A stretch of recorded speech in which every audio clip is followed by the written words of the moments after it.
Seigneur, ta parole est grande, elle demeure à jamais. Ta parole est infaillible, rien ne peut la supprimer. Bienvenue, chers téléspectateurs, bienvenue à tous ceux qui nous regardent de partout dans le monde à un nouvel épisode de ce programme quotidien d'études Toute la Bible, où nous présenterons une étude complète de tous les livres de la Bible, de la Genèse à l'Apocalypse, tous les jours du lundi au vendredi. Nous sommes arrivés dans notre étude à l'Évangile de Matthieu, le premier livre du Nouveau Testament, au chapitre 2.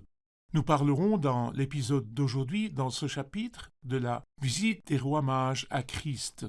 Quand Christ est né, nous savons de l'épisode précédent qu'il est né sans relation humaine, qu'il est né d'une vierge.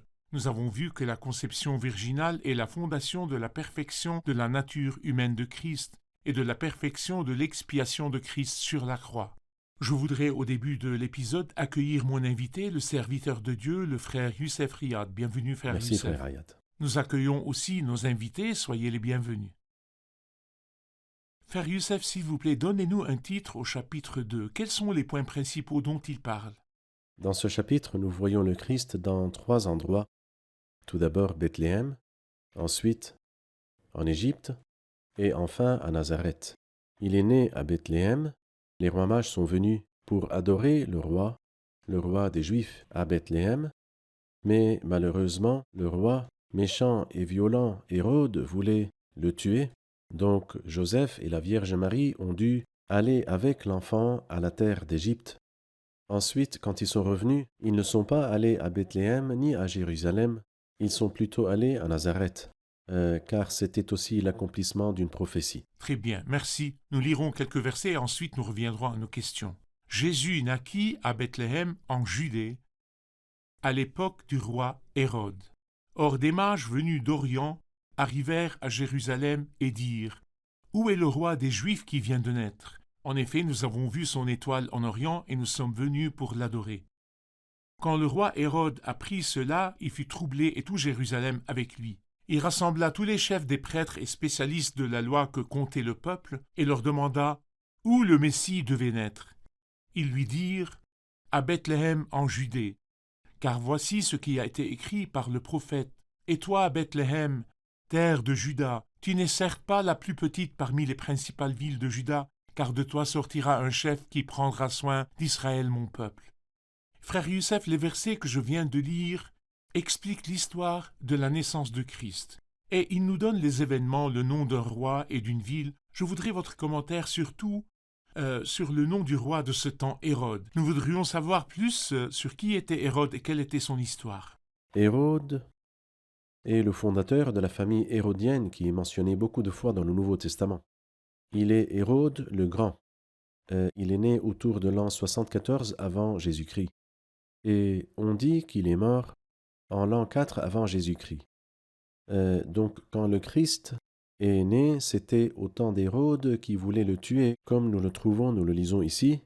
Et en réalité, ce roi, bien qu'il était un homme diplomatique et avait fait des œuvres qui sont grandes et éternelles, comme nous le voyons par exemple dans la restauration du temple que Hérode même a rénové. Et les Juifs étaient fiers de cela, ils ont dit que la restauration a pris 46 ans.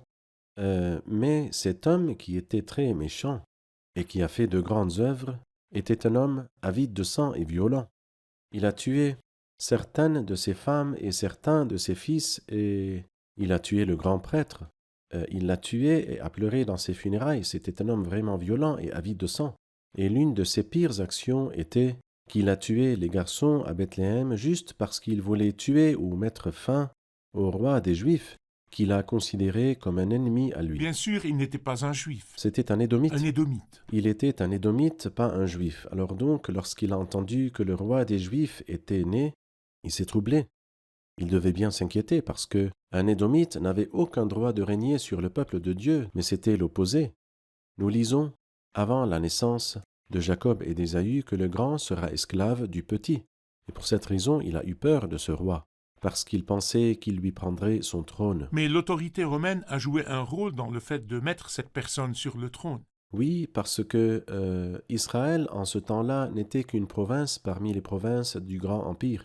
Donc il a été nommé par l'empereur romain. Nous parlerons de cet homme méchant plus tard, mais maintenant nous parlerons d'un groupe béni qui est les hommes sages. Oui, Les rois mages ont vu l'étoile de Christ dans l'Est et sont venus l'adorer. oui. Nous devons en savoir plus sur eux car c'est probablement le seul texte dans la Bible à propos de ces gens. Oui, en fait, le mot mage est parfois utilisé négativement par certains. Mais dans cette histoire, nous ne ressentons pas de connotation négative dans le fait qu'ils font de la Magiciens. magie ou des choses pareilles. Mais ici, nous comprenons qu'ils sont des scientifiques qui étudient les étoiles, et on dit qu'ils sont des spécialistes dans la médecine et la nature. Donc là, ceux-ci étudient les étoiles, et ils étudient le ciel. Ils connaissent très bien les affaires du ciel, donc ils ont vu une étoile qui se rapporte à la naissance du Christ. On dirait que dans leurs études, ils ont su que quand le Christ naîtrait, il y aurait un phénomène astronomique qu'ils ont vu.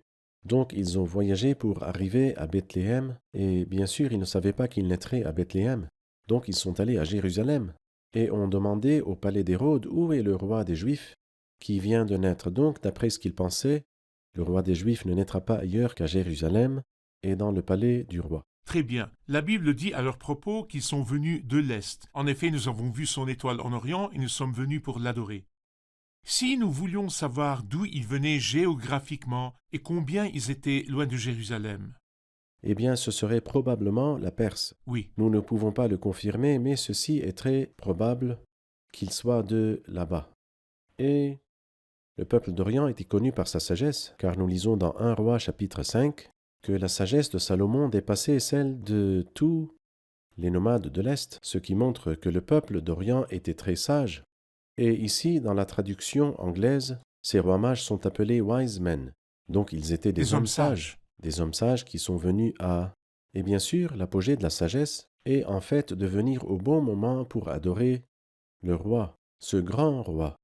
Le grand roi qui jugera les vivants et les morts. C'est l'apogée de la sagesse. Merci frère Youssef, nous ferons une pause et puis reviendrons pour une question.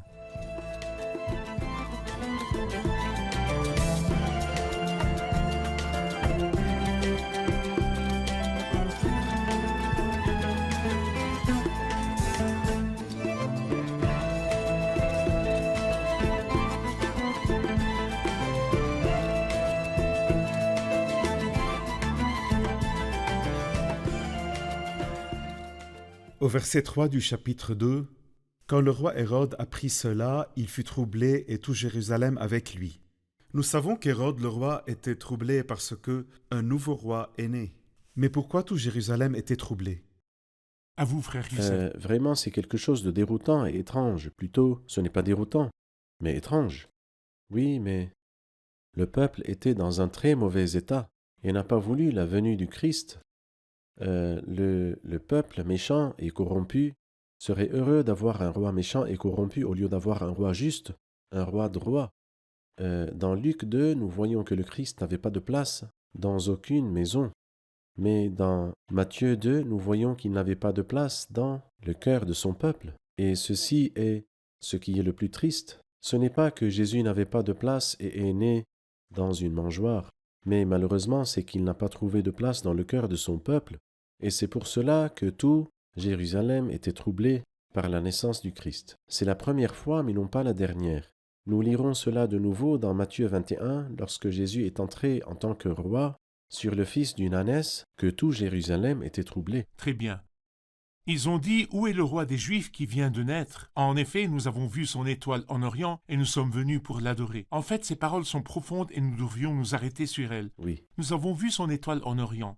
Je voudrais avoir votre commentaire sur la révélation de la création concernant qui est Christ et qui est Dieu. Tout d'abord, si quelqu'un est né et une bougie est allumée pour lui, d'accord. Une lampe est allumée pour lui, d'accord. Le monde est décoré avec des lumières pour lui, d'accord. Mais qu'il ait une étoile, c'est vraiment merveilleux. Bien sûr. Et c'est parce que le Christ, comme nous le comprenons dans le chapitre 1, n'est pas une personne ordinaire. Une conception virginale parce qu'il est différent de toute la création de Dieu et de tous les peuples. Et une étoile, il avait une étoile spéciale qui a indiqué sa naissance parce qu'il est différent. Quant à la révélation, bien sûr, le ciel raconte la gloire de Dieu. Et ici, nous voyons qu'il y a 3 révélations, de la plus petite à la plus grande. La première révélation est la révélation du ciel, La deuxième est la révélation de l'inspiration, et la troisième révélation est le Christ lui-même. Très bien. Et c'est pourquoi la première révélation est dans le ciel. Et en passant, nous voyons ces trois choses dans le psaume 19, au verset 2, au verset 8 et au verset 15. Dans le verset 2, le ciel raconte la gloire de Dieu et l'étendue révèle l'œuvre de ses mains. Verset 8, la loi de l'Éternel est parfaite, elle donne du réconfort. Et le verset 15 nous parle du Seigneur, mon rocher, toi qui me rachètes. Et ici, nous voyons ces mêmes trois révélations. Ils ont vu l'étoile à l'est, c'est la première révélation. Mais en fait, la première révélation ne leur a pas dit exactement où ils naîtraient. Et c'est pourquoi ils devaient demander. Et ils ont rassemblé tous les chefs des Juifs, et ils ont ouvert les Écritures et leur ont dit qu'ils seraient nés à C'est la Bethléem. deuxième révélation. C'est la deuxième révélation La Bible. qui est plus grande que la première. Alors que la plus grande révélation est que la parole s'est faite homme et il a habité parmi nous, il est le Seigneur Jésus-Christ lui-même. Très bien. Est-ce qu'il y a une relation entre l'étoile qui est apparue à l'Orient et les mots qui sont dans le livre des Nombres, chapitre 24, verset 17, où Balaam a dit « Je le vois, mais non pour maintenant, je le contemple, mais non de près. Un astre sort de Jacob, un sceptre s'élève d'Israël. Il transperce les flancs de Moab et renverse tous les descendants de Seth. » Quelle est la relation? Eh bien, plusieurs lient ceci à cette prophétie parce que Balaam aussi était l'un des fils de l'Orient. Et certains le lient aussi à la prophétie de Daniel, qui a parlé de la naissance d'un roi majestueux dans la plénitude des temps. Donc, que ce soit la prophétie de Balaam que vous avez vous-même lue ou la prophétie de Daniel, le peuple qui était dans l'Orient connaissait en fait ces deux prophéties. Que ce soit Balaam ou Daniel, les deux ont parlé de la naissance du Christ. Donnez-moi votre commentaire sur les réactions que nous voyons, notamment Hérode qui était troublé et qui a tué plus tard tous les petits garçons d'Israël parce qu'il voulait tuer Christ. Et le peuple de Jérusalem qui ne savait pas que Christ était venu. Mais ces rois mages, les sages, qui sont venus pour un seul but, nous sommes venus l'adorer. Le désir d'adorer Christ et honorer Christ venant de personnes d'hors de la Judée, des nations. Que voyez-vous dans ceci moralement et du côté de la dispensation? Eh bien, votre question me rappelle de notre groupe de trois. Nous avons dit qu'il y a un premier groupe de trois que Christ, dans ce chapitre, a vécu dans trois endroits, Bethléem, l'Égypte et Nazareth. Ensuite, il y a eu trois révélations, le ciel, l'inspiration et le Christ. Et il y a aussi trois attitudes concernant le Christ. Une attitude hostile, celle d'Hérode, une attitude indifférente Du peuple. de son peuple et une attitude aimante des rois mages. Et en fait, la seule attitude qui est bonne est certainement l'attitude des rois mages. Et nous sommes venus pour l'adorer. Ils sont venus pour l'adorer. Pas juste pour regarder Très bien. ou observer, ni même pour s'assurer s'il était né ou non. Ils n'ont pas dit cela, mais ils ont dit « Où est le roi des Juifs qui vient de naître? Nous avons vu son étoile et nous sommes venus. Nous avons fait un voyage long et fatigant. Pourquoi faire? Est-ce pour regarder et voir? Non. Alors pourquoi? C'est pour l'adorer. La venue des nations pour adorer Christ le roi. Oui. Est-ce qu'il y a quelque chose d'autre qui nous parle de la venue de la dispensation? Comme nous l'avons compris, l'évangile de Matthieu a été écrit pour les Juifs. Et vous remarquerez que depuis le début de cet évangile, les Juifs n'ont pas accueilli Jésus, alors que les nations l'ont accueilli. Et cela deviendra plus clair quand nous arriverons au dernier chapitre. Allez donc faites de toutes les nations des disciples, bien qu'il ait dit avant cela dans Matthieu 10, n'allez pas vers les non-juifs, ni dans les villes des Samaritains, allez plutôt vers les brebis perdues de la communauté d'Israël. Je suis venu pour les pauvres et les brebis perdues de la communauté d'Israël. Mais ils ne l'ont pas accueilli, ils ne l'ont pas accepté. Et c'est pour cela que le Christ est allé vers toutes les nations de la terre. Très bien. Après cela, il se concentre sur la prophétie dans Michée 5, 2, et dit à Bethléem en Judée, car voici ce qui a été écrit par le prophète. Et ils ont montré cette prophétie. Je Oui. voudrais que vous nous expliquiez comment cette prophétie a été accomplie en Christ et sa naissance à Bethléem. Que voyons-nous dans la présence de tellement de prophéties avant la venue de Christ, comme par exemple la relation entre Christ, la parole faite homme, et la parole écrite avant la venue de Christ? Ce n'est pas la première prophétie que nous voyons dans cet évangile. Dans le chapitre 1, nous lisons à propos de la prophétie de la conception virginale. Comment naîtra-t-il? Nous l'avons su d'une vierge. Où naîtra-t-il? Ici, il nous dit où il naîtra à Bethléem. Et nous voyons aussi trois autres prophéties. J'ai appelé mon fils à sortir d'Égypte. Et ensuite, On a entendu des cris à Rama, c'est Rachel qui pleure ses enfants. Et enfin, il sera appelé Nazaréen. Ensuite, il y a 5 prophéties dans les chapitres 1 et 2 qui parlent du Christ. Et en réalité, c'est ce que l'évangile de Matthieu souligne.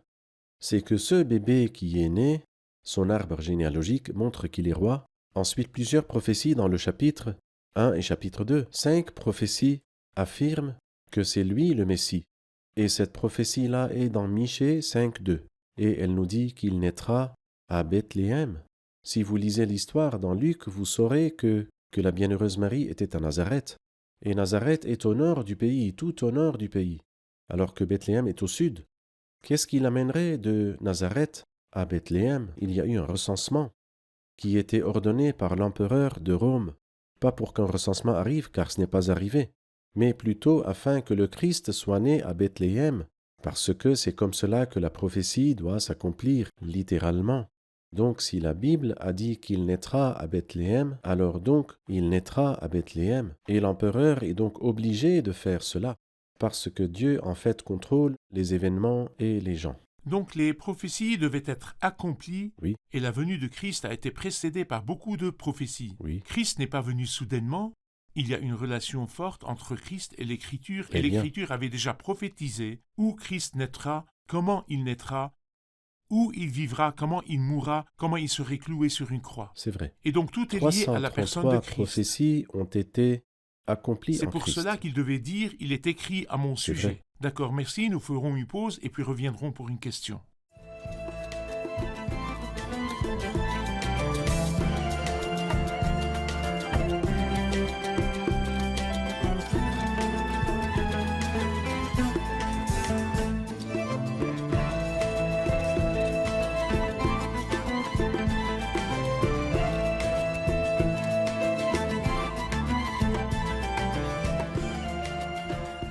Je voudrais demander, frère Youssef, pourquoi la mangeoire n'a-t-elle pas été mentionnée dans Matthieu chapitre 2? Et combien de rois mages y avait-il? Est-ce que la Bible nous dit combien ils étaient?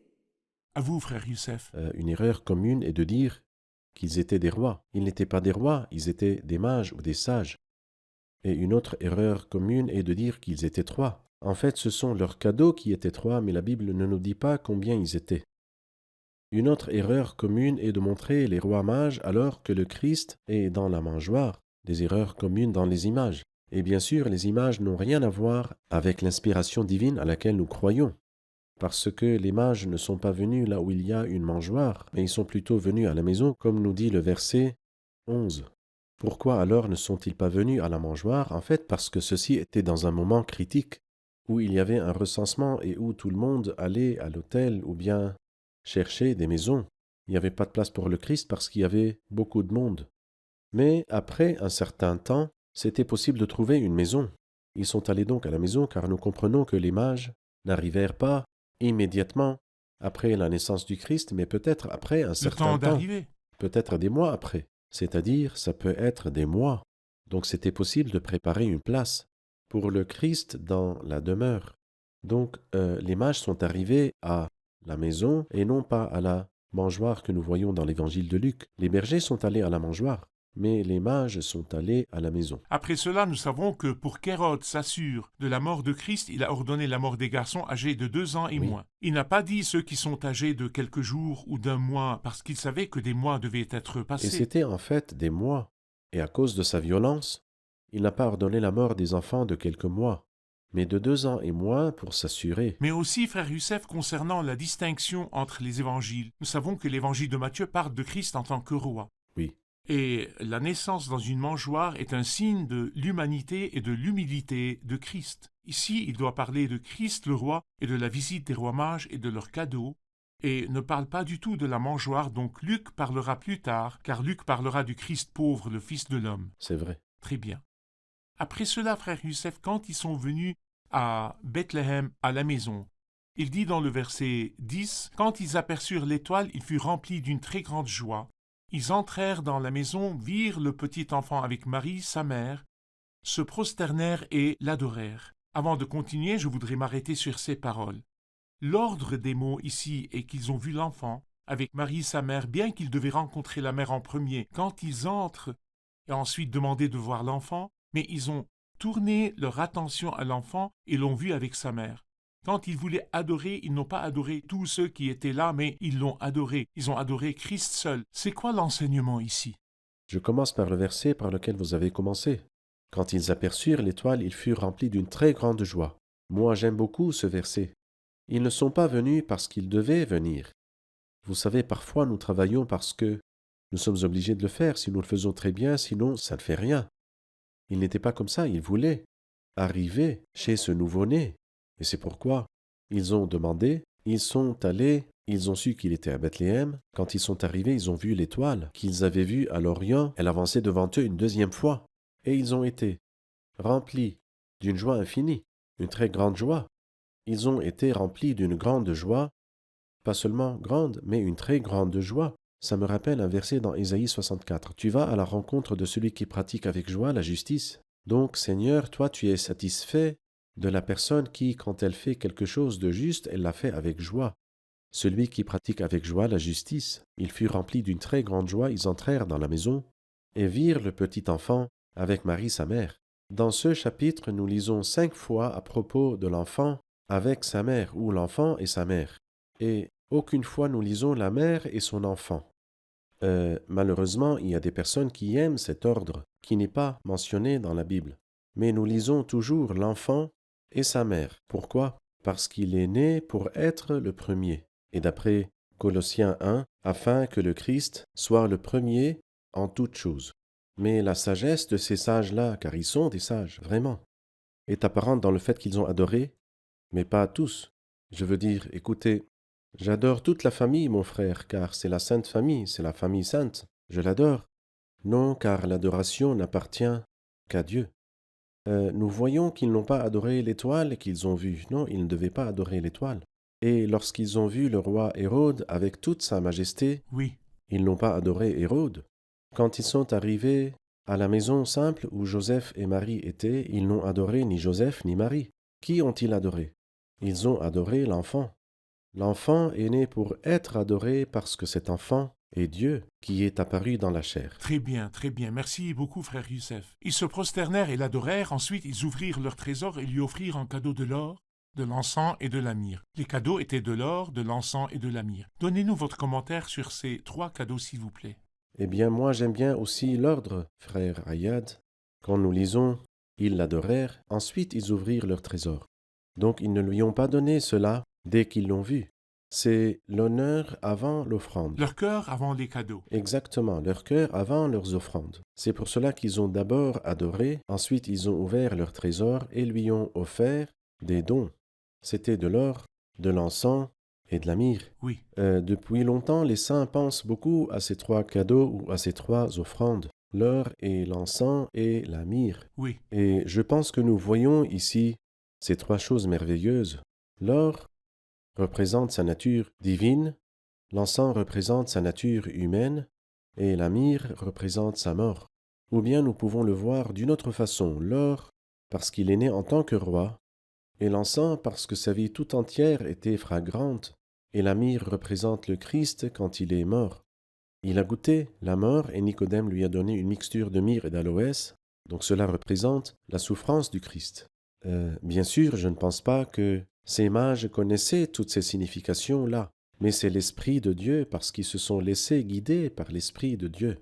Donc l'Esprit de Dieu leur a dit d'amener avec eux de l'or, de l'encens et de la myrrhe, des cadeaux qui sont complètement correspondantes et convenables pour cette personne qui est unique et sans pareil. en fait, ces personnes ont reçu plusieurs révélations. C'est vrai. Comme l'étoile qui est apparue et les a guidés et qui était sous C'est l'autorité vrai. de Dieu. Et après cela, il leur a dit de repartir d'un autre côté. Ils ont été inspirés de partir par un autre chemin. Ils étaient soumis à la direction divine. Ils ont parfaitement accompli leur C'est mission. vrai, c'est juste. Je voudrais prendre votre commentaire sur les dons qui ont été offerts au temps de l'humilité de Christ. Oui, L'or, l'encens et la myrrhe. Et nous savons que la vie de Christ est divisée en 2 parties, la souffrance et la gloire. c'est vrai. Donc je voudrais lier ces paroles à ce qui est mentionné dans Ésaïe 60. Parlez-nous, s'il vous plaît, des 2 parties sur la souffrance de Christ et sa gloire, et la précision de l'inspiration verbale quand elle nous dit ce qui sera offert à Christ au temps où il s'est humilié et ce qui lui sera offert le jour de sa gloire. Quand nous lisons Ésaïe 60, 6, tu seras Couverts d'une foule de chameaux, de tout jeunes dromadaires venus de Madian et d'Épha, ils viendront tous de Séba, porteurs d'or et d'encens, et annonceront les louanges de l'Éternel. Je voudrais savoir pourquoi Ésaïe 60 n'a pas parlé de la myrrhe quand il a dit « porteur d'or et d'encens ». Il n'a pas mentionné la myrrhe, bien qu'elle ait été offerte ici, de l'or, de l'encens et de la myrrhe. Eh bien, au moins pour deux raisons. Et la première raison est que le Christ, dans sa première venue, s'est occupé de la myrrhe et en a fini. Donc dans sa deuxième venue, il n'y a pas de myrrhe. Sur la croix, l'une des 7 grandes phrases qu'il a prononcées est « tout est accompli ». Et l'une des significations de cette phrase est que le chemin de la douleur, de la pauvreté et de l'humiliation est fini. C'est pourquoi après ce mot, nous ne lisons pas à propos de la douleur ou de l'humiliation du Christ, mais plutôt le contraire, son honneur. Qui imaginerait que celui qui meurt d'une façon aussi horrible serait honoré dans son enterrement et serait enterré comme un roi? Qui imaginerait que Joseph viendrait et lui donnerait la nouvelle tombe qu'il avait creusée et que personne n'avait été enterré là-dedans? Et ensuite, Nicodème est venu avec 30 kilos d'un mélange de myrrhe et d'aloès. Qui aurait pensé que cela pourrait arriver? Mais le Christ, dans sa première venue, a terminé la myrrhe. Il reviendra une deuxième fois pour être honoré, seulement pour être glorifié. C'est donc la première raison. La deuxième raison est que nous voyons dans l'or et l'encens et la myrrhe le roi et le prêtre et le prophète. La myrrhe nous parle du prophète et l'or et l'encens représentent le roi et le prêtre. Quand le Christ viendra dans son deuxième avènement, ça ne sera pas en tant que prophète, car le but de la prophétie sera totalement accompli, mais il reviendra en tant que roi Et prêtre. et en tant que prêtre, ou plutôt encore en tant que roi prêtre. Tu es prêtre pour toujours, À la manière de Melchisédek. Donc parce qu'il est le roi prêtre, il n'a plus besoin d'amener de la myrrhe. L'inspiration est très précise, l'inspiration verbale, et combien cette personne est grande dans sa première venue et dans sa deuxième. Merci, frère Youssef, que Dieu vous bénisse. Chers téléspectateurs, les rois mages ont obéi à la première révélation, qui était la révélation de la nature, de la création, la révélation de l'étoile. Ils sont venus et ont reçu la deuxième révélation, qui est la révélation de l'Écriture. Donc, ils ont cherché et demandé où Christ devait naître, et ils ont obéi à cette révélation qui les a menés à la personne de Christ. La troisième, la révélation ultime et finale. Chers téléspectateurs, je vous invite à respecter cette merveilleuse révélation de l'Écriture et à chercher la personne de Christ. Je vous assure que vous rencontrerez Christ personnellement dans les pages de ce livre. Nous nous reverrons dans l'épisode prochain. Que le Seigneur soit avec vous.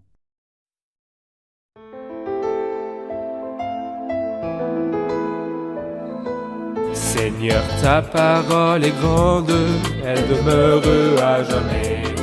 Ta parole est infaillible, rien ne peut la supprimer.